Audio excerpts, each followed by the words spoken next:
ভদ্রমহিলার গলা রোধ হলো, চোখ হলো টলমলে। সে হুরের দিকে চাইল, ইশারায় প্লেট দিতে বলল।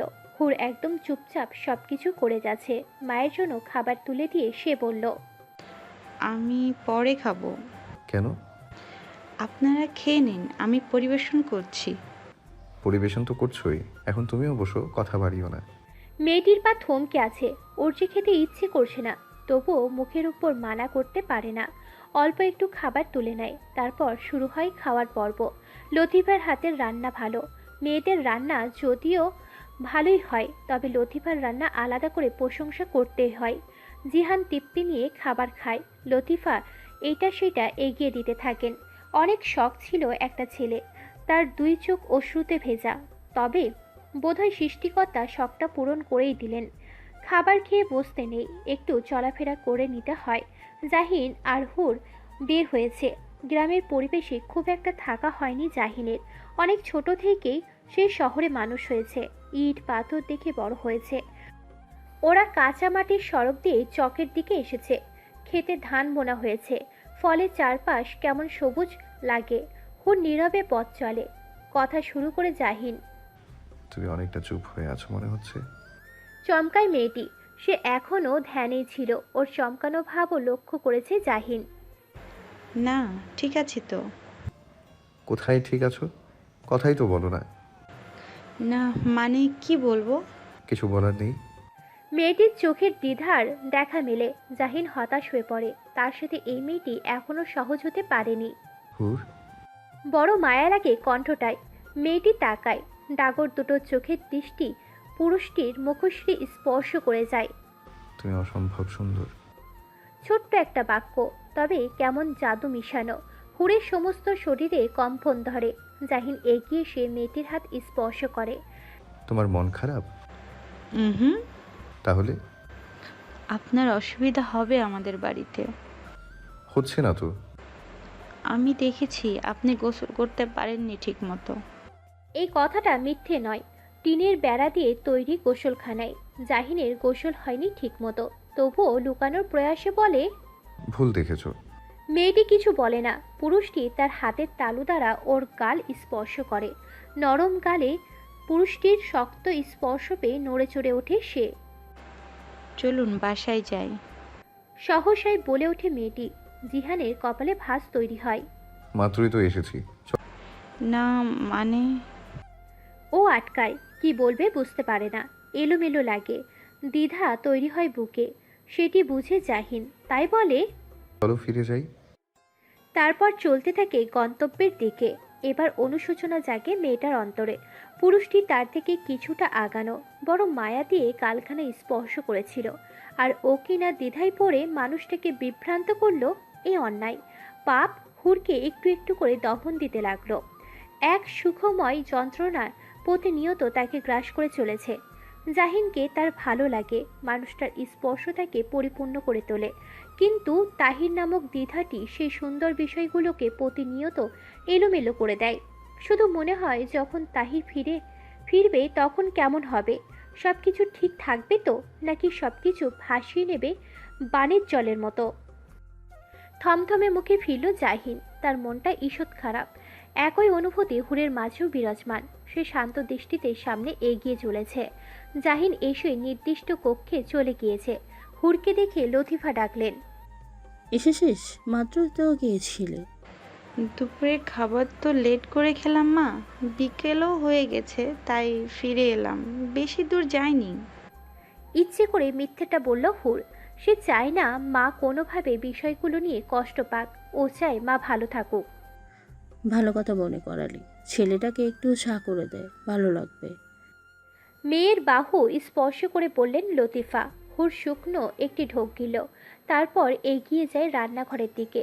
আধুনিক কোনো কিছুই নেই, ছোট্ট একটা রান্নাঘর, যার চারপাশটা পাটখড়ি দিয়ে তৈরি করা। প্রতি বছর বৃষ্টির সময় পাটখড়ি পছন্দ হয়, তখন আবার বেড়া খুলে নতুন করে লাগানো হয়। ওপরে অবশিষ্ট টিনের চাল করা, না হলে আরেক বিপত্তি হতো। হুর চুলায় চায়ের পানি বসালো, তারপর কিছু শুকনো পাতা এনে মাটির চুলায় প্রায় পুরোটাই ভরাট করলো।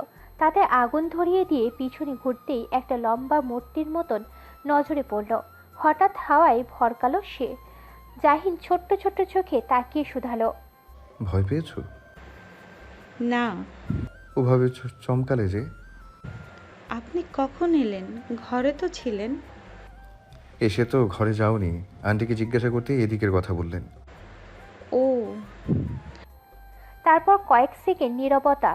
জাহিন তখনও দাঁড়িয়ে আছে। হুর শুধালো, আপনি কি বসবেন? বসলে তোমার সমস্যা হবে? মেয়েটির হৃদয়ে একটা ধাক্কা লাগলো। জাহিন এ কথা কেন শুধালো? তবে কি তার হৃদয়ে দ্বিধা রয়েছে? আমার কেন সমস্যা হবে? আপনি বসুন। বলেই কাঠের তৈরি একটা আসন এগিয়ে দিল হুর। জাহিন বসলো। পানিতে বলক এসেছে, তাতে পরিমাণ মতো চিনি আর অল্প একটু লবণ দিল হুর। তারপর দিল গুঁড়ো চা পাতা। কয়েক মিনিট পর চা নামিয়ে ফেললো। এবার চুলায় বসালো দুধ, যা আগে থেকেই ঘন করে রাখা। তবুও সেটা গরম করে নিয়ে তাতে লিকার চা মিশিয়ে নিল। পুরোটাই মনোযোগ দিয়ে দেখলো জাহিন। তুমি কিন্তু ভালো চা বানাও। কখনো তো খেয়ে দেখিনি। খাওয়া লাগবে না, দেখেই বোঝা যায়। খেয়ে ভালো না লাগলে পরে কিন্তু আমায় দোষ দিতে পারবেন না। এ কথার বিপরীতে জাহিন শুধুই হাসল। হুর চায়ের কাপে চা ঢেলে নিয়ে বলল, জানি না ভালো লাগবে কিনা। কাপ তুলে নিল জাহিন। জবাব না দিয়ে সে বরং চুমুক বসালো। চায়ের স্বাদ ভালো হয়েছে, কড়া লিকার হওয়াতে খেতে আরাম লাগছে। এত ভালো চা বানাও, সেটা আগে জানলে আবদার করে বসতাম। সত্যি ভালো লেগেছে? তুমি খেয়ে দেখো। সে বলে কাপটা এগিয়ে দিল জাহিন। হুর দ্বিধায় পড়ল, তবে জাহিন এগিয়ে ধরায় মানা করতে পারল না। ও চায়ের কাপে চুমুক বসালো। যেখানে জাহিনের ঠোঁট স্পর্শ করেছিল ওখান থেকেই চুমুক দিল ও। জাহিন সেটা লক্ষ্য করলো। ওর ভালো লাগলো। ভালো লাগলো এটা ভেবে মেয়েটা তার প্রতি ভালোবাসার অনুভূতি না রাখলেও ভালো লাগার অনুভূতি ঠিকই রাখে। রাতের খাবার খাওয়ার পর লতিফার সাথে বেশ কথাবার্তা হলো জাহিনের। শ্রদ্ধা সম্মান জানানোর ক্ষেত্রে ছেলেটা অতুলনীয় বটে।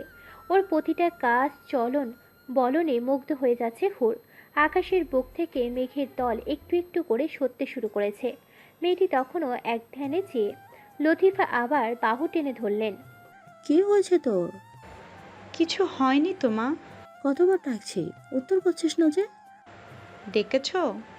অবাক হয়ে বলল হুর। লতিফা শান্ত দৃষ্টিতে মেয়ের দিকে তাকালেন, মাথায় হাত বুলিয়ে বললেন, সব ঠিক আছে তো? হ্যাঁ, সব ঠিক আছে, তুমি চিন্তা করো না। জানি দুলের জন্য তোর মনটা ভালো নেই। যা যাবার তা চলে গেছে মা। সেটাই রে, তুই যা, ঘুমিয়ে পর, লেট করিস না। মাথা নাড়িয়ে চলে যায় হুর। লতিফা সেই পথে চেয়ে থাকেন। বুকের ভিতরটা হু হু করে ওঠে। এই সময়টা স্বামীর কথা বড় স্মরণ হয়। লোকটা চলে যাওয়ার পর মেয়েটাকে ধরে বেঁচেছিলেন। তবে মেয়েরা যে অন্যের ঘরের জন্য বড় হয় আর নিজের ঘরে দিয়ে যায় শূন্যতা। জাহিনের ঘরটা বিশাল, সেই সাথে রয়েছে নানান ধরনের জিনিসপত্র। সেই তুলনায় ছোট্ট একটা কক্ষ হুড়ের, তাও দামি কোনো জিনিসপত্র নেই। লজ্জা না হলেও মানুষটার কথা ভেবে খারাপ লাগছে। খাটের এক কোণে বসে থাকা সুপুরুষটাকে এই কক্ষে বেমানান ঠেকছে। তার জায়গা যে রাজমহলে, এই ছোট্ট নীড় তার জন্য জেলখানার মতো। ও বুক ভরে সমীরণ টেনে নিল, এদিক সেদিক করতে লাগলো। সেটা দেখে জাহিন বলল, এখন ঘুমোবে? আপনি ঘুমাবেন? কিছু কাজ আছে। ও। তুমি শুয়ে পড়তে পারো। অপেক্ষা করি। হুর অপেক্ষা করতে লাগলো। তবে দুজনের দূরত্ব অনেকটাই রইল। এমন একটা দূরত্ব মনের মধ্যেও রয়েছে। জাহিন মনোযোগ দিয়ে ফোনে কিছু করছে। শহরে তার ব্যবসা রয়েছে, সেসবই দেখে নিচ্ছে। হুর অনেকটা সময় অপেক্ষা করলো, তবে জাহিনের কাজ শেষ হয় না। সে ফোনের মধ্যে ডুবে আছে, এটা সেটা করতে থাকে। আর হুর চেয়ে থাকে এক দৃষ্টিতে। কেটে যায় অনেকটা সময়। মানুষটার দিকে চেয়ে থাকতে থাকতে হুরের দুটো চোখ বন্ধ হয়, তলিয়ে যায় গভীর ঘুমে। সমস্ত রাত এপাশ ওপাশ করে কাটিয়েছে জাহিন। এমন না এই পরিবেশ একেবারেই সে মানাতে পারছে না, তার খুব একটা অসুবিধা হচ্ছে না, তবে কেন যেন ভিতরটা ভয়ানক যন্ত্রণাতে বুঁদ হয়ে আছে। সকাল হতেই এক কাপ চা হাতে ঘরে প্রবেশ করলো হুর। গতরাতে টানা ঘুমিয়েছে সে। নিজের প্রিয় রুমটা পেয়ে বেশ ভালোই ঘুম হয়েছে, যার দরুন চোখ মুখ ফুলে উঠেছে। আমি আজ ফিরে যাচ্ছি। চায়ের কাপটি তুলে নিয়ে বলল জাহিন। হুর একটু চমকালো থমকালো, কয়েক সেকেন্ড বাদে বলল, কেন? এই প্রশ্নে জাহিনের ভিতরে একটুখানি সমীরণ এসে স্পর্শ করে গিয়েছে। তবে পরের কথাটি শুনে শীতল সমীরণ তপ্ত হয়ে বুক স্পর্শ করে গেল। তার মানে তো আমাকেও যেতে হবে, আমি না গেলে হয় না? পুরুষটির ঠোঁট কামড়ে রইল, কয়েক সেকেন্ড তাকিয়ে থেকে বলল, তোমাকে যেতে হবে না। আচ্ছা, মাকে বলে আসি। কখন যাবেন? শেষ প্রশ্নের দ্বারা মেয়েটা কি বোঝালো? সে চলে গেলে ওর স্বস্তি? পুরুষটি করুণ দৃষ্টিতে তাকিয়ে থাকলেও হুর সেটি দেখল না। দুপুর বলতেই সে একটা ছোট্ট মেয়ের কাছে এলো। লতিফা দুপুরের খাবারের আয়োজন এখন থেকেই শুরু করে দিয়েছেন। এভাবে ছুটে এলি কেন? উনি আজই চলে যেতে চাচ্ছেন। সে কি, আজই কেন? হয়তো কোনো কাজ আছে। এর কোনো মানে হয়? আমি কথা বলি। লতিফা আঁচল টেনে উঠে দাঁড়াতেই বাদ সাধল হুর। মায়ের বাহু চেপে ধরে বলল, কি দরকার? দরকার নেই বলছিস? পাগল কোথাকার, ছেলেটা কাল এসেছে, আজই চলে যাবে? মেয়েকে ঠেলে তিনি কক্ষে পৌঁছালেন। জাহিন তখন চায়ের কাপটি রেখে নিজের ব্যাগপত্রে হাত দিয়েছে। বাবা, তোমরা নাকি আজ চলে যাবে? জাহিন কিছুর বলার সুযোগ পেল না। তার পূর্বে পিছন থেকে হুর বলল। আমি যাব না তো। লতিফা মেয়ের দিকে দৃষ্টি ফেললেন, তারপর আবার জাহিনের দিকে তাকিয়ে বললেন, এটা হয় বাবা? তুমি চলে যাবে? কালই তো আসলে। আমাকে শহরে যেতে হবে আন্টি, কিছু কাজ পড়ে গেল। তাহলে হুড়ো ফিরে যাক, তুমি আসলে তখন আবার দুজন এসে থেকো। না আন্টি, ও থাক, আমি এসে নিয়ে যাব। কোনোভাবেই কি থাকা যায় না? খুবই আর্জেন্ট হয়ে গেল, না হলে এভাবে চলে যেতাম না। আমি কথা দিচ্ছি আবার আসবো। ঠিক আছে বাবা, যেভাবে ভালো হয়। আমি রান্না বসাই। লতিফা ছুটলেন রান্নাঘরের দিকে। মেয়ে জামাইকে সবটুকু দিয়ে আপ্যায়ন করেছেন তিনি। আপনি ব্যাগও নামিয়ে ফেলেছেন? খাটের উপর থাকা ব্যাগটা দেখে শুধাই হুর। জাহিন উত্তর দিল না। কঠিন মুখে ব্যাগটা তুলে নিয়ে বলল, 1 সপ্তাহ পর আসবো। আচ্ছা। এইটুকু, আর কিছু কি মেয়েটার বলার নেই? জাহিন সবটা বুঝে জানে, তবু ওর হতাশ লাগলো। গতকাল বিকালে ঘটনাটি স্মরণে হলো। সে উষ্ণ একটু চুম্বনের আশায় মেয়েটার দিকে অগ্রসর হয়েছিল, অথচ কৌশলে তাকে ফিরিয়ে দিয়েছিল মেয়েটা। একজন স্বামীর কাছে বিষয়টার কষ্টে।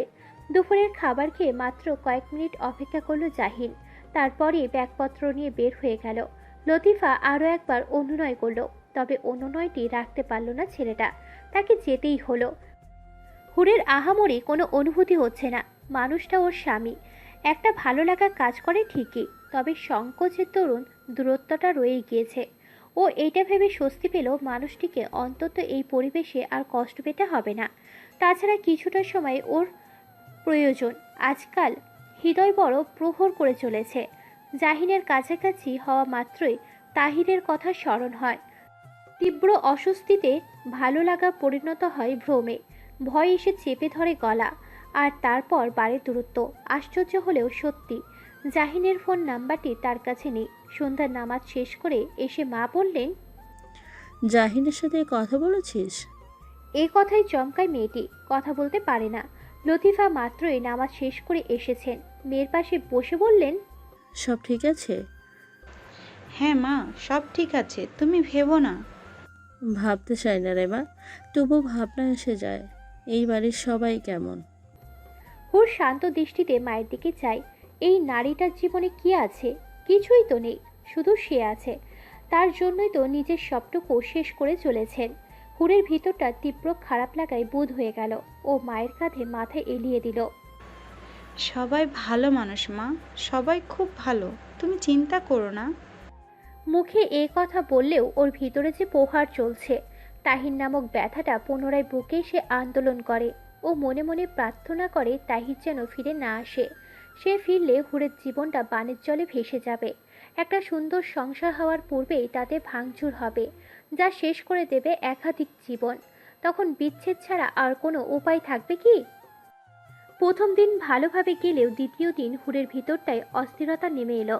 ওর হৃদয়ে ছটফট বাড়তে লাগলো। নিজের বোকামি খেয়াল করে মন খারাপ করে বসে রইল সে। সে মন খারাপ বোধহয় জাহিনের কাছে ঠিক ঠিক পৌঁছে গেল। তাই তো ছেলেটার কল এলো সন্ধ্যার কিছু সময় পূর্বেই। তখন আকাশে ঈষৎ লাল হয়ে এসেছে। সূর্য ডুবে গিয়ে ধীরে ধীরে চাঁদের আগমন ঘটতে শুরু করেছে। সেই সন্ধ্যার আগ মুহূর্তে ভীষণ ব্যাকুল হয়ে পড়ল হুর, তবে কথা বলতে পারল না। ওপাশ থেকে সুর ভেসে এলো। হুর, মেয়েটার হৃদয় যেন এক পয়সা বৃষ্টির স্পর্শে নেচে উঠল, তবে গলা দিয়ে কথা যেন আসে না। হুর শুনতে পাচ্ছ? হুম, মেয়েটার জবাব নেই। এবার জাহিনের কপালে এক ভাঁজ উদয় ঘটে। ওর ঠোঁট কামড়ে কয়েক সেকেন্ড চুপ থাকে, পুনরায় ডাকে। হুর, ঠিক আছো তুমি? এবার কিছুটা হাঁপিয়ে গিয়েছে এমনভাবে মেয়েটি বলে। জি, আমি ঠিক আছি। তারপর কয়েক সেকেন্ড নীরবতা, কেউ কথা বলে না। জাহিন বোধহয় ইচ্ছে করে সময় দেয়। সেই সময়টুকু পেয়ে মৃদু সুরে হুর বলে, আপনি ঠিক আছেন? হ্যাঁ। ছোট্ট একটা জবাব, তবে প্রশান্তির। হুরের ভালো লাগে, এই সাথে কান্না পায়। কান্না পায় মানুষটার নাম্বার না থাকার কারণে। আমি আসলে দুঃখিত। লজ্জা, অস্বস্তি আর কষ্ট থেকে ছোট্ট এই বাক্যে বলে হুর। জাহিন একটু চুপ থেকে বোঝার প্রয়াস করলো। অন্তরের জবাবটির সাথে মিলিয়ে নিতেও শুধালো, কেন? আমার কাছে আসলে আপনার নাম্বারটা ছিল না, তাই কল করতে পারিনি। বিষয়টি স্বাভাবিক ও অস্বাভাবিক দুই অনুভূতির মিশ্রণ। তবে জাহিন সেসব তোয়াক্কা করল না। ওর মন খারাপও হয়নি। ও বুঝতার মানুষ, মেয়েটির অনুভূতি বোঝে, জানে, মানিয়ে নেওয়ার চেষ্টা করে। কোনো ব্যাপার না, তুমি বলো সব ঠিক ঠাক যাচ্ছে কি না। আমি ঠিক আছি, কিন্তু আপনি? ওকে আটকে দেয় জাহিন, বলে, আমি রাগ করিনি। কিন্তু আমার যে কষ্ট লাগছে। জাহিনের অধর প্রসারিত হয়। এই মেয়েটির হৃদয়ে সে যে স্থান তৈরি করতে পারছে এই নিয়ে কোনো সন্দেহ নেই। তবে দ্বিধাটা এখনো বিদ্যমান, সেটাই কাটিয়ে নিতে হবে। আপনি সত্যিই রাগ করেননি? রাগ করলে কল করতাম? জানি না, আমার শুধু মনে হচ্ছে আপনাকে রাগিয়ে দিয়েছি। হুম, একদমই রাগ করিনি, তুমি এটা মনে রেখো না। অমন সময় সন্ধ্যার আজান পড়ল। ওরা দুজনেই চুপ হয়ে গেল, মনোযোগ দিয়ে আজান শুনল। আজান শেষ হলে জাহিন বলল, কোনো ব্যাপার না, তুমি এটা নিয়ে ভাববে না, আমি পরে আবার কল করব। আচ্ছা। বলেই কল কাটল হুর। ভিতর ঘর থেকে মায়ের ডাক পড়েছে। ছোট্ট ছোট্ট কদমে এগিয়ে গেল সেদিকে। মেয়ের মুখটায় কিছু ভালো লাগার পরশ অনুভব করতে পারলেন লতিফা। এগিয়ে এসে বললেন, নামাজ পড়ব, অজু করে আসি চল। কথা মতন মাথা নাড়ালো হুর। কলপাড়ে এসে উজু করতে বসলো। উজুর পানি মুখ স্পর্শ করে যেতেই ভিতরটা শীতল হয়ে এলো। মনে পড়ল জাহিনের বলা কথাগুলো। জাহিন যখন বলেছিল, তুমি আমার প্রয়োজন নও, প্রিয়জন। সেই মুগ্ধকর বাক্য হুরের হৃদয়কে আরও একবার আন্দোলিত করল। চোখ ভিজে যায় অশ্রুতে। ও মনে মনে প্রার্থনা করে এই মানুষটা ওর দ্বারা কখনো যেন না ঠকে। মনের ভিতর জায়গা সমস্ত দ্বিধা যেন ধুয়ে মুছে পরিষ্কার হয়ে আর জাগ্রত হয় শুদ্ধ ভালোবাসা। যে ভালোবাসা অন্তরের লালন করে, একে অপরকে সঙ্গী করে পথ চলবে, যতদিন প্রাণ থাকবে এই ধরে। নামাজ শেষ করে মায়ের সাথে এক কাপ চা নিয়ে বসলো হুর। লতিফাও মেয়ের সঙ্গ পেয়ে আনন্দ বোধ করলেন। কথার মাঝে সহসা বলে উঠলেন, তোর বাবা আজ বেঁচে থাকলে কত খুশি হতেন বলতো। বাবার কথা মনে হলে হুরের মন খারাপ হয়। ওর অভিযোগ করতে ইচ্ছে করে বাবা কেন এত আগে চলে গেলেন। হুর, তুই সুখী তো মা? এ কথায় চমকায় মেয়েটি। মা কি কোনোভাবে কিছু বুঝলেন?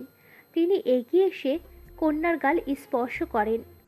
সব ঠিক আছে মনে হচ্ছে, তবুও কোথাও একটা ভয় হয় রে। ভয় কেন পাও মা? জানি না, মনটা শুধু কুকায়। তোর বাবা চলে যাওয়ার পর থেকে কিছুই তো ভালো হয়নি, শুধু তোর এই বিয়েটা ছাড়া। সেটাও যদি খারাপ কিছু বনে যায়, তবে নিজেকে মাফ করতে পারবো না। লতিফার মুখ থেকে এহেন সব কথায় হুরের হৃদয়টা ছটফট করে ওঠে। ও মায়ের হাতটা নিজের বুকের কাছে এনে ধরে। চোখ দুটোয় অশ্রু এসে গিয়েছে। এই বিয়েটা খারাপ কিছু হবে না মা, তোমায় কথা দিলাম আমি। কন্যার মুখ পানে চেয়ে থাকেন লতিফা। বুক ভরে দম নেন। স্বামীকে আরও একবার স্মরণ করেন। তাকান সামনের দিকে। সুখের সংসার ছিল তার, অথচ মানুষটাই নেই। কতগুলো মাস হয়ে গেল। কাজের জন্য জাহিন কল করতে পারে না। অনেকটা সময় ধরে অপেক্ষায় ছিল হুর। এবার সে ব্যস্ত হলো। আরও কয়েক মুহূর্ত অপেক্ষা করে কল করে ফেলল। কল রিসিভ হলো কিছু সময় পরই। তবে ব্যস্ত ভঙ্গিতে জাহিন বলল, একটু কাজে আছি, আমি কল ব্যাক করব। এরপর কল কাটা হলো। মেয়েটি কিছুই বলতে পারল না। তার অপেক্ষা বাড়তে লাগলো। এক পর্যায়ে সে বুঝল অপেক্ষা শব্দটা ভীষণ যন্ত্রণার। ও হতাশ হয়ে জানালার কাছে এসে বসলো। আকাশের বিশাল চাঁদের দিকে তাকিয়ে বলল, যাদের তো কলঙ্ক আছে তবু সবাই তাকে ভালোবাসে। আমার কলঙ্কটুকু কখনো জানলে জাহিন কি আমায় ভালোবাসবে? একপাক্ষিক কথায় কোনো উত্তর আসে না। হুড়ো উত্তর পেল না। জানালায় মাথা ঠেকিয়ে নীরসভাবে চাঁদের দিকে চেয়ে রইল। চাঁদ খুব সুন্দর হয়। দেখলে ভিতরটা শান্তি শান্তি লাগে। রাতের আধারে এক টুকরো সাদা আলোর মতো লাগে। মনে হয় আকাশের বুকে সাদা পদ্ম ফুটেছে। ও চেয়ে থাকে এক দৃষ্টিতে। তারপর চোখ দুটো লেগে যায় অজান্তে। সেই ঘুম ভাঙে ফোনের রিংটনে। জাহিন কল করেছে। কয়েক মুহূর্ত নিয়ে খপ করে ফোনটা নিজের কাছে নিয়ে আসে। কলটা রিসিভ করতে ওপাশ থেকে জাহিন বলে, সরি, তোমাকে অপেক্ষা করতে হলো। এই সামান্য সরিতে কি আছে হুর জানে না। তবে এই সামান্য শব্দটি ওর নিকট অসামান্য লাগে। চোখ দুটোই ভালো লাগা এসে স্পর্শ করে যায়। ঠোঁট দুটো কাঁপে, তৃষ্ণা জাগে অন্তরে। মানুষটাকে একটুখানি জড়িয়ে ধরার জন্য হৃদয় হয় ব্যাকুল। কিন্তু হায় আফসোস, সেই ইচ্ছেটুকু জাহির করতে পারে না সে। শুধু চাতক পাখির মতো তৃষ্ণার্ত হয়ে চেয়ে থাকে। তৃষ্ণার্ত হয়ে থাকে মানুষের দর্শন। চোখের পলকে দিন যেতে থাকে। হুরের তৃষ্ণাও বাড়ে। কাটে দিন, মানুষটার প্রতি অনুভূতি আরও বেশি গাঢ় হয়। কথায় আছে, চোখের আড়াল মানেই মনের আড়াল। তবে কখনো সখনো তা ভুল প্রমাণিত হয়। চোখের আড়াল হলে মনের আড়াল হয় না। অনুভূতি যদি হয় খাঁটি, তবে ভালোবাসার তৃষ্ণা বাড়তেই থাকে। হুরের হৃদয় পবিত্র। যদি না তাহির নামক যন্ত্রণা দ্বিধা তার জীবনের সাথে জড়িয়ে থেকে যেত, তবে আরও আগে ভিতরের অনুভূতিটা স্ফুটিত হতে পারত। সেটি হয়নি। তবে এই দূরত্ব তার হৃদয়কে ব্যাকুল করেছে। একদিন তো মেয়েটি ভীষণ কেঁদেছে মানুষটাকে এক নজর দেখার জন্য। সে কান্না দেখেছে রাতের আধার, চাঁদ ও কিছু জোনাকি পোকা। তাদের সাথে গল্প করেছে হুর, বিলিয়েছে মনের দুঃখ। সেই দুঃখের খবর বোধহয় জাহিনের কাছেও পৌঁছে গেল। একদিন হুট করে আগমন হলো তার। মেয়েটি তখন গোসল করে এসে উঠানে চুল শুকিয়ে নিচ্ছিল। মানুষটার প্রবেশ মাত্রই থরথর করে কেঁপে উঠল সে। ওর কাঁপুনি স্পষ্ট লক্ষ্য করেছে জাহিন। তাই কিনা অধরে মিষ্টি হাসি এসে ধরা দিয়েছে। হাত ভরাট করে জিনিসপত্র নিয়ে এসেছে ছেলেটা। হুর তখনও দাঁড়িয়ে এক দৃষ্টিতে চেয়ে। ভিতর ঘর থেকে লতিফা বললেন, কে এলো রেহুল? মেয়েটি বলতে পারল না, থম ধরে রইল। লতিফা নিজেই বেরিয়ে এলেন। জাহিনকে দেখে ভারী অবাক হলেন। বাবা, তুমি আসবে? আমাকে তো মেয়েটা কিছুই বললো না। জাহিন শুরুতেই সালাম জানালো, তারপর বলল, আমি কিছু জানাইনি আন্টি, হুড়ো জানতো না।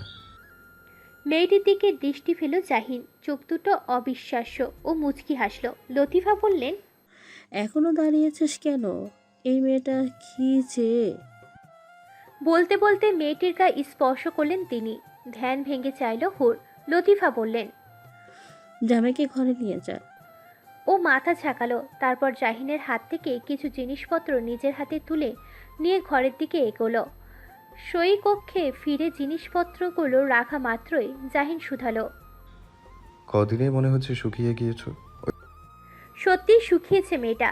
আশির সামনে দাঁড়িয়ে গলার কাজটা অনাবৃত করলেই খোঁচা দেখা যায়। ও কিছু বলে না, মাথা নামিয়ে রাখে। ওই ব্যাগটা আন্টিকে দিও। হাত বাড়িয়ে ব্যাগটা তোলে হুর। এপাশ ওপাশ করে দেখে বলে, কি? খুলে দেখো। কথা মতন ব্যাগ খুলতে থাকে হুর। ততক্ষণে গায়ের শার্টটা খুলে ফেলে জাহিন।